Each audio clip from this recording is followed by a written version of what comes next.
Gracias por mantenerse en nuestra sintonía. Vamos a nuestro espacio Opiniones. Hoy hablaremos de la economía del país, cómo esta economía se registra al cierre del año 2010, cómo estamos empezando este 2011, digamos, la proyección.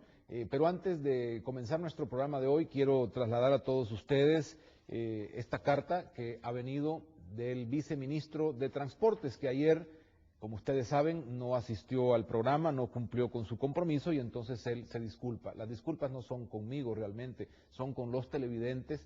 Creo que este espacio es para eso. Yo estoy obligado a venir y estoy obligado a estar aquí todo el tiempo, pero los funcionarios a quienes se deben es al público y por lo tanto, pues yo nada más recibo esta carta, se las traslado a ustedes como televidentes. El viceministro dice que se disculpa por no haber asistido al programa ayer, y que reitera la disponibilidad de asistir y compartir con la teleaudiencia los temas relacionados al transporte público de pasajeros, tránsito y seguridad vial. Bueno, mi obligación es reprogramarlo, ¿verdad?, para cumplir también con el compromiso con la audiencia, que es la que espera a los funcionarios para escuchar sus posiciones. Reitero esto, no es conmigo ni con el canal, es realmente con la audiencia, con quienes los funcionarios que no vienen o lo que sea, pues tienen que entenderse, pero aceptamos esta carta y vamos a reprogramarlo con mucho gusto. Esta mañana con nosotros Pedro Argumedo, gerente de la sección macroeconómica de FUSADES, para hablar del informe de coyuntura económica del cuarto trimestre de 2010. Gracias por acompañarnos, Pedro, un gusto tenerte en este programa y poder hablar de lo que está en medio de toda esta situación, la economía, tanto nacional como internacional. Bienvenido. Muy buenos días, Rafael. Muchas gracias por invitarme y muchas gracias por compartir con los televidentes pues este informe que hemos realizado en el cuarto trimestre del 2010. Entendemos que hay que partir del análisis, o como al menos lo presenta el informe, de lo que pasa en el mundo. Es decir, no podemos abstraer la realidad económica del país de esa realidad mundial. Y entiendo que ahí hay algunos indicadores importantes que también impactan al final del año a la economía. ¿Cómo estamos viendo el mundo, en primer lugar, Pedro? Sí, bueno, es bien importante destacar que el mundo venía de una crisis financiera a finales del 2008 y 2009 que golpeó fuerte, ¿verdad? Entonces casi todas las economías a nivel mundial descendieron y otras se contrajeron durante el 2009. Pero en el 2010 la mayor parte de las economías a nivel mundial recuperaron el crecimiento y recuperaron el nivel de producción antes de la precrisis, ¿verdad? Entonces aquí vemos que la economía mundial crece en promedio a una tasa de 5%, o sea, es un crecimiento bien fuerte, más arriba del promedio histórico que anda entre 3 y 4%. Por otra parte, América Latina se ve beneficiada también de ese crecimiento global y América Latina pues crece en un ritmo de 6%, ¿verdad? Si bien hay diferentes velocidades entre países, ¿verdad?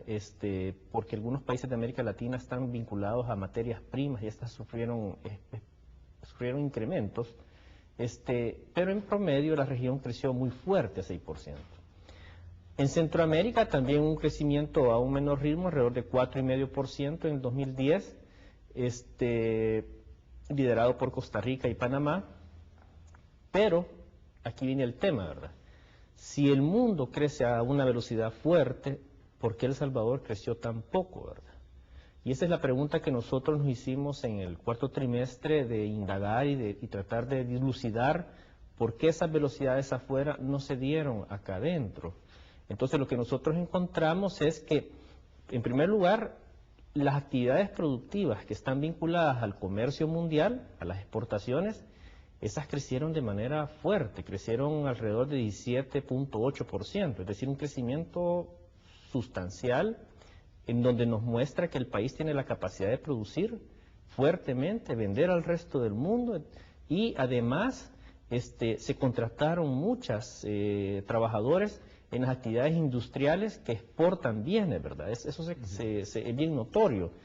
Y también las empresas de call center, ¿verdad?, que están integradas al mundo, esos contrataron una gran cantidad de trabajadores. Lo que nos muestra es que la economía tuvo un jalón muy fuerte de la economía mundial, que fue más o menos 17% en exportaciones, pero cuando vemos el crecimiento interno anda alrededor de 1%. Ahora, pero el valor de esas exportaciones también entiendo no es tan grande en su realidad, aun cuando ha crecido. Sí, las exportaciones participan más o menos como un 20-25% del PIB. Ahora, lo que nos muestra es que la economía, cuando tiene una demanda efectiva, produce y vende, invierte, contrata personal y crece, ¿verdad? Ahora, la pregunta es, ¿qué le pasó al 75% del resto de la economía? Que depende de la demanda interna, que depende de lo que los salvadoreños consumen, que depende de las expectativas que existen dentro del territorio de El Salvador. Entonces, lo que pasa, si nosotros tenemos una gran fuerza que nos impulsa hacia adelante, pero al final crecemos muy poquito, quiere decir que el otro componente se contrajo fuertemente, ¿verdad? Entonces, la demanda interna sigue contrayéndose y muchos sectores productivos del país siguen señalando que la situación económica es difícil. Algunos la catalogan como muy insoportable, porque los que dependen de la demanda interna siguen sintiendo que la economía se sigue achicando. Ahora, el ritmo del mundo sigue, ese es un crecimiento que está mostrándose, ¿no? Sí. Entiendo que eso no se ha detenido. Ahora, nosotros nos hemos quedado estancados respecto a esa velocidad con la que va el resto del mundo y la región. Sí, por ejemplo, en América Latina nosotros ocupamos lamentablemente el penúltimo lugar, ¿verdad? Por ejemplo, tuvimos la tasa más alta arriba de Venezuela, que tiene problemas serios internamente, y de Haití, que sufrió el terremoto, ¿verdad? Entonces nos estamos comparando con países bien terribles. Entonces, ¿por qué El Salvador crece tan poco, verdad? Y entonces lo que nosotros estamos encontrando es que en la parte interna, la incertidumbre económica y política, la inseguridad, son factores que están haciendo que se contraiga la economía en la parte interna y nos lleve a, por ejemplo, a tener este penúltimo lugar en América Latina. Cuando uno revisa los países de América Latina, incluido Centroamérica, las exportaciones crecieron en similar ritmo que las nuestras, 17%.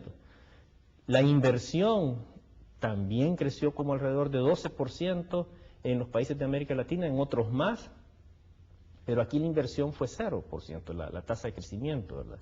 Entonces, lo que nos muestra es que la inversión, que es un fuerte componente de la reactivación económica, esa fue nula, ¿verdad? Y la inversión está ligada mucho a las expectativas hacia futuro, ¿verdad? Cuando las empresas deciden invertir, pues ellos toman en cuenta los costos a los cuales compran materias primas y los precios a los cuales van a vender y lo comparan con sus competidores, si pueden ser rentables y competitivos con sus competidores, ¿verdad? Lo que los inversionistas no dominan es si las reglas del juego van a cambiar en el plano político. Y cuando ellos observan que las reglas del juego están sujetas a cambio, lo que hacen es retener la inversión y esperar a ver lo que pasa en términos de acciones de política pública, y eso es lo que retiene la inversión en nuestro país. En